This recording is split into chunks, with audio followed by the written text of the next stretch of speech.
processo de recrutamento e seleção. Tema: currículo. Vamos lá? Então, nossa aula de hoje, vamos falar especificamente sobre o currículo.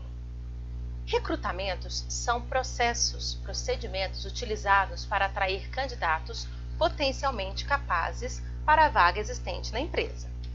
Quanto maior o número de candidatos, mais rico será esse processo seletivo. Mais chance você tem de encontrar o candidato ideal que se procura para aquela vaga.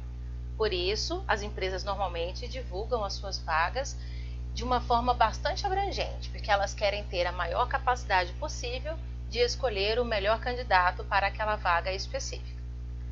Certo? Existem 3 tipos específicos de recrutamento, e cada um deles possui uma característica, uma forma de ser abordado, uma forma de atuação dentro do processo seletivo. Vamos ver cada uma dessas formas.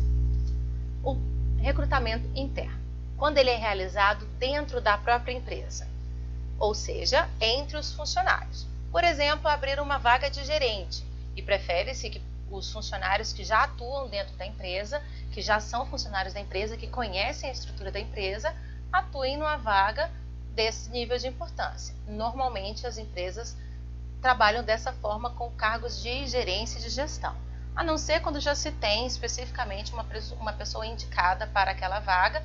Quando abre-se vaga de gestão ou de gerência, já busca-se um funcionário interno.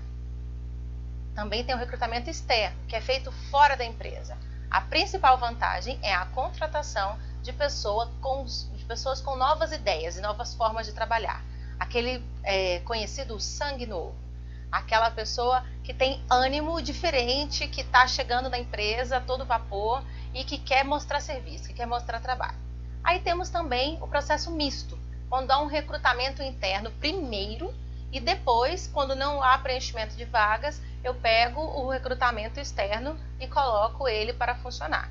Então eu tenho a possibilidade de ter as duas coisas. Eu primeiro faço o recrutamento interno, depois eu faço o recrutamento externo. Vamos levar em consideração novamente o cargo de gerência. Quando nós temos o cargo de gerência, você tem a necessidade que uma pessoa conheça a empresa, certo? Mas e se dentro de todos os meus funcionários que eu tenho ali naquele local, nenhum deles, apesar de passarem no processo seletivo, demonstrou a capacidade para gerenciar outras pessoas?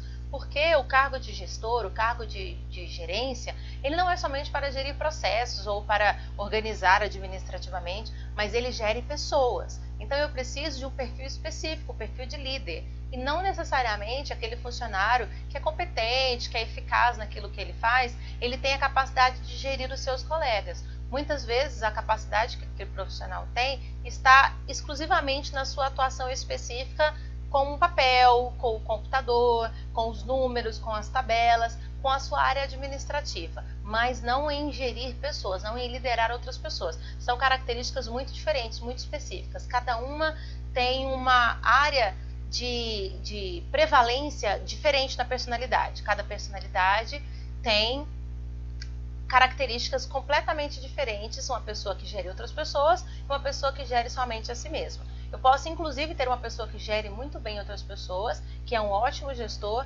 mas que ele tem uma capacidade limitada, por exemplo, em velocidade de trabalho.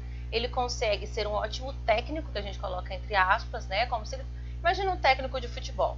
Aí você muitas vezes acredita que já deve ter passado na mente de muitas pessoas, o técnico de um time esportivo, não necessariamente de futebol, né? Mas futebol, vôlei, ginástica, qualquer um deles.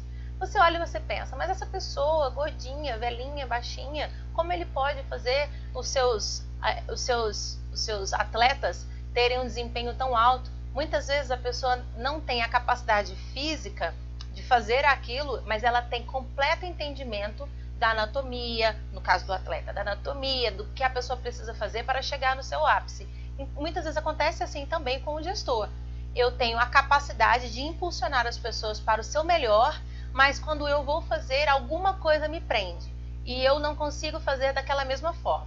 Então, existe essa possibilidade. Eu sou um ótimo gestor, mas eu não sou um funcionário subalterno, eu não sou uma pessoa que mexe na prática com aquele processo de uma forma tão eficaz. Mas eu consigo fazer com que todos aqueles que trabalhem comigo alcancem seu máximo potencial. Então você vê que muitas vezes não adianta eu fazer o recrutamento interno entre os melhores profissionais, eles podem fazer muito bem o seu trabalho, mas não saber gerir a equipe, a estrutura, não saber gerir outras pessoas. E eu posso ter uma pessoa que saiba gerir outras pessoas com excelência, mas se eu fosse colocá-lo na prática para trabalhar uma mão na massa, ele talvez não fosse o meu melhor funcionário. O recrutamento pode ser feito em agências especializadas, anúncio de jornal, TV, etc., ou indicações de outras pessoas. Lembre-se que quanto maior o público, maior a minha chance de encontrar o profissional ideal. Então, joga-se onde as mídias estiverem disponíveis, você joga aquela possibilidade de você captar pessoas para o seu processo seletivo. Quando o recrutamento finaliza-se, a seleção pode ser feita em várias etapas, como veremos a seguir. Então, eu tenho muitas possibilidades de fazer a minha seleção, só que ela só pode ser feita depois que o meu processo seletivo, depois que o processo de escolha de currículos conclui. Vamos ver então como ele é feito. Currículo. Normalmente, uma carreira profissional inicia por uma entrevista de emprego, certo? Veja na aula lá de marketing que a gente tem e aprenda a causar uma boa primeira impressão. Só que não é só isso que é o suficiente. Você também precisa que o currículo seu esteja completo, porque ele é essencial. Ele é a sua carta de apresentação. Ele é a carta de apresentação do profissional. Ele é utilizado quando há interesse de uma pessoa em entrar ou em alcançar uma promoção profissional, certo? No mercado de trabalho. Por isso, ele deve ser bem elaborado, de maneira sucinta e clara. Não adianta eu ser excelente, eu ser o melhor da minha área, se o meu currículo não demonstra isso. Eu preciso que o meu currículo demonstre isso. Não adianta se preparar para o mercado de trabalho se ele não souber que você existe.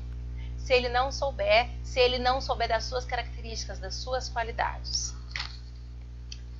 Coloque no seu currículo informações relevantes para a sua pretensão profissional, tais como as suas experiências, cursos, formação educacional, qualidades profissionais. Vamos pensar o seguinte: eu posso ser o melhor profissional na minha área, mas eu ter feito vários cursos em outras áreas. Por exemplo, eu posso ter feito um curso na área de estética, porque eu quero saber cuidar de mim mesmo. Eu posso ter feito um curso na área de culinária, porque eu amo cozinhar, porque é o meu hobby. Eu posso ter feito um curso na área de mecânica, porque eu passo os meus finais de semana melhorando o meu veículo. Mas isso é, assim, eficiente para colocar no currículo? Isso é necessário colocar no currículo? Coloque no seu currículo todas as suas experiências e cursos que são relevantes para a sua área de atuação. Não viaja na maionese. O seu currículo não pode ser muito longo. Você pode ter, inclusive, vários currículos com vários focos diferentes. Eu tenho um currículo específico para se eu quiser um emprego em tal área. Eu tenho outro currículo específico se eu quiser um emprego em outra área. Vamos supor, eu perdi o meu emprego por algum motivo, houve uma crise no mercado e eu era corretor de imóveis. Houve uma crise no mercado imobiliário. Eu tenho um currículo pronto para trabalhar na área administrativa porque eu fiz cursos na área administrativa. Ou não, eu realmente agora o sonho, encontrei minha paixão, é ser mecânico. Então eu tenho um currículo dizendo quantas horas eu passei em experiência, quais cursos eu fiz, quais as minhas habilidades para trabalhar como mecânico. Se eu quero sair daquela área onde eu estava antes, adianta eu colocar as minhas experiências, os meus cursos naquela área? Talvez só se eles forem suas únicas experiências. Se for o seu único curso, você pode colocar. Mas se você tiver mais de uma opção, se você teve 10 empregos na sua vida, 2 em uma área, 2 em outra, 2 em outra, eu tenho várias áreas de atuação, então se eu quero atuar numa área de educação, por exemplo, eu tive 2 empregos na área de educação, eu quero atuar na área de educação, mas eu tive 3 empregos na área comercial. Se eu quero fazer um currículo para atuar na área de educação, eu não preciso colocar nas minhas experiências, por exemplo, as minhas experiências profissionais na área comercial. Não preciso colocar um curso de música, um curso que talvez vai encher demais o meu currículo. Novamente lembrando, a não ser que seja o seu único curso. E se você não colocar ele, o seu currículo vai ficar vazio. Mas nós veremos para frente, daqui a alguns slides, que o nosso currículo tem que ter no máximo 2 folhas. Se o meu currículo tem que ter 2 folhas e eu tenho essa limitação de espaço, eu não posso colocar todas as minhas experiências, eu tenho muitas. Então eu vou escolher alguns cursos e algumas experiências que vão colocar especificamente, vão enriquecer o meu currículo para fazer com que aquela área, aquele profissional que está me recrutando, entenda a minha qualidade para trabalhar com ele. Não use, na hora de fazer um currículo, o termo curriculum vitae, ou mesmo só o currículo. Substitua pelo seu nome. É óbvio que quando a pessoa pega um papel que tem o nome bem em cima, ele sabe que se trata de um currículo. Lembre-se, você está tratando com profissionais, não são pessoas burras e inexperientes. Eles sabem como funciona o processo. Jamais use capa num currículo, jamais, jamais, jamais. A capa no currículo, ela tira completamente a personalização do seu currículo.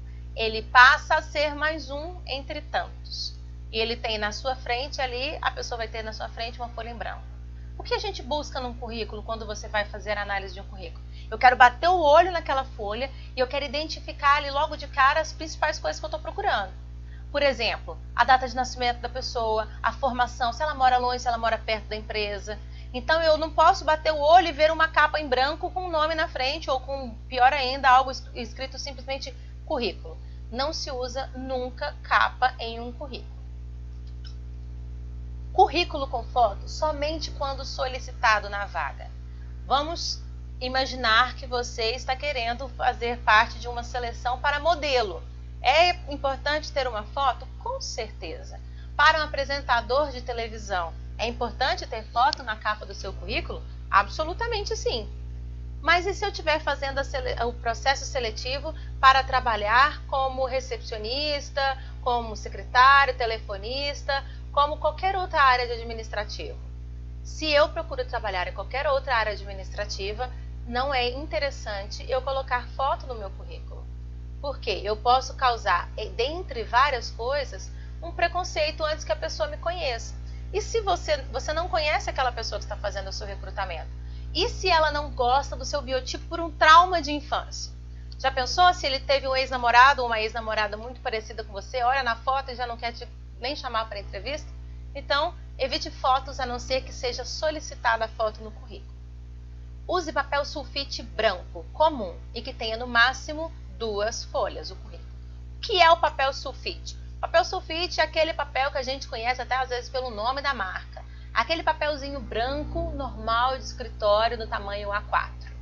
Comum, igualzinho para todo mundo, e o seu currículo tenha no máximo 2 folhas. A maioria das empresas possui um espaço para cadastramento de currículo em seu próprio site, onde você preenche seus dados num questionário /cadastro. Você vai entrar lá, eles vão perguntar qual é o seu nome, você coloca, sua data de nascimento, você coloca, e assim eles vão ter mais ou menos aquele layoutzinho do currículo, sem que as pessoas errem na forma de escrever, porque fica muito mais simples. E isso vai facilitar a vida. Mas, caso o currículo for enviado por e-mail, sempre use o formato de PDF. No corpo do e-mail, se identifique e diga a qual vaga ou a qual anúncio você está se candidatando. Por que usar sempre o PDF? Porque o PDF é um formato de arquivo em que a pessoa não consegue alterar o que você colocou no arquivo. Se ela não consegue alterar o que você colocou no arquivo, não há deformação, não há alteração na sua informação que você tem lá. E por que me identificar no corpo do e-mail se o meu currículo já está anexado com todas as minhas informações? Mais uma vez, lembre-se, a pessoa que está fazendo o processo seletivo, o recrutador, ele quer bater os olhos e já ter uma ideia. Então, se eu posso colocar no corpo do meu e-mail, bom dia, boa tarde, boa noite, olá, tudo bem? Você começa sempre cumprimentando a pessoa no e-mail, e aí você diz, segue em anexo o currículo de, e coloca o seu nome, ou o meu currículo, vírgula, o seu nome completo, candidato à vaga de, e coloca o nome da vaga. E aí vai ficar mais simples a pessoa dizer assim, não, eu não quero abrir esse currículo hoje. Hoje eu quero analisar todos os candidatos da área tal. Amanhã eu analiso esse currículo aqui. Então já fica muito mais fácil para o recrutador. Vamos ver um bom exemplo de um currículo que vocês podem copiar ou fazer umas adaptações. Vamos lá. Esse currículo meu hipotético aqui é um currículo, inclusive, que é feito com foto. Se você sabe que você não precisa de foto todas as vezes, então é só não utilizar foto, a não ser que seja exigido, certo? Então, aqui eu tenho, logo aqui no começo, eu tenho o nome da pessoa em letra maior, de preferência dois números maiores. Esse aqui eu tenho uma letra 11 no máximo, né? Ela pode ser 11 ou 12, mas eu não indicaria colocar 12 na fonte. Aqui em cima eu vou ter 13 ou 14. Logo abaixo eu vou colocar minha nacionalidade, estado civil, idade, endereço completo e contatos. Aqui eu vou colocar, se eu tiver um telefone, mais de um telefone, e-mail ou mais de um e-mail. Dentre essas informações que vão constar aqui, dependendo da sua vaga que você está procurando, é interessante que você coloque número de documento. Por quê? Ou número de documento não, na verdade. Qual documento você possui? Por quê? Vamos supor que você está se candidatando a uma vaga de advogado. Ele precisa saber que você tem OAB. Você está se candidatando para uma vaga de auxiliar de saúde bucal. Você precisa ter o registro. Para cada uma das áreas de atuação que precisa ter registro, você precisa indicar que você tem esse registro. Aí você também pode dizer, se você está se candidatando para uma vaga de vendedor, por exemplo, se você possui CNH. E qual a categoria da sua CNH? Porque eles já vão saber na hora do recrutamento que é interessante contratar um vendedor que possua carro ou que possua CNH, ou que possua pelo menos a capacidade de dirigir o carro de alguém. Ah, não tem veículo próprio, mas ele tem a CNH e eu disponibilizo o veículo da empresa. Então, dependendo do cargo que você está se candidatando, pode ser interessante o número do documento, como por exemplo, número de OAB, número de CRM, número de registros mais públicos, você já pode colocar o número do documento. Caso seja um documento de um registro um pouquinho mais privado, você pode colocar que você possui aquele documento, como uma CNH, um passaporte, por exemplo, dupla nacionalidade. Você pode estar pensando assim, mas quando eu iria precisar disso? E se você estivesse candidatando para uma vaga numa empresa multinacional e você, por um acaso, possui a nacionalidade do país de origem daquela empresa? Não seria extremamente interessante para ela saber disso antes de te contratar? Você não faria uma diferença muito grande no processo seletivo? É claro que sim. Então você coloca essas informações que forem necessárias, que sejam convenientes e que sejam relevantes. Depois eu tenho o objetivo. Qual é o meu objetivo? Inclusive aqui dentro do objetivo eu posso colocar a minha área que eu preciso, que eu necessito ou que eu gostaria de participar. Eu tenho uma única capacidade que eu sou limitado a fazer tal coisa, eu coloco aqui. Ou não, eu tenho várias capacidades. Então, nesse caso aqui do currículo, a gente pode dar uma olhadinha. Olha, objetivo. Desejo fazer parte da equipe que atuar na área de informática. Você vai colocar a área ou o cargo, inclusive, você tem essa possibilidade de colocar o cargo. Você complementa com o quanto você pode acrescentar para aquilo. Acredito que poderia executar meus conhecimentos teóricos e práticos e ajudar no crescimento da empresa e do grupo de trabalho. Então você coloca aqui também um pouquinho de levantar a sua moral perante a pessoa que está olhando. Aí você vai colocar a sua formação, sempre vai começar da graduação do último, inclusive não somente da graduação, mas das suas experiências profissionais também, do mais recente para o mais antigo. Ele caminha de trás para frente. Ah, mas inclusive eu conheço um caso assim. A pessoa fez uma faculdade em uma área, depois ela descobriu que queria trocar de profissão e fez um curso técnico em outra área. Aí você vai dizer assim, mas a faculdade é um nível de graduação mais alto, eu não vou colocar por último? Não, você vai colocar por último o que você cursou por último. Se eu fiz, depois do meu doutorado, em ciências aeronáuticas, eu fiz um curso de auxiliar de enfermagem, o que eu vou colocar por último é de auxiliar de enfermagem. Agora nós temos que levar em consideração o que nós estávamos falando lá atrás em relação à relevância. É relevante para mim informar qual dos dois cursos que eu fiz. Eu fiz o curso de auxiliar de enfermagem porque eu tinha uma pessoa doente em casa, eu queria poder cuidar dela. Eu não quero atuar na área. Então, não é relevante para você colocar isso no seu currículo, certo? Lembre-se, não é um currículo pessoal, é um currículo profissional. Você coloca ali todas as informações que você quer que sejam observadas, as informações relevantes para a sua atuação profissional. Depois disso, eu vou ter as outras informações, como por exemplo, a minha atuação profissional. Quais foram as minhas experiências profissionais? Mais uma vez, de trás para frente. Eu vou colocar primeiro qual foi a minha última experiência profissional, depois as anteriores e assim por diante, desde que eu não ultrapasse 2 folhas no meu currículo. Então eu vou colocar os 3 últimos empregos, 3, 4 no máximo. Depois eu coloco atividades e cursos complementares, os idiomas que eu falo, se eu tenho ou não tenho referências pessoais de um ex-chefe, de um professor e etc. Eu espero que vocês voltem conosco para as nossas próximas aulas. Fiquem com Deus e tchau, tchau!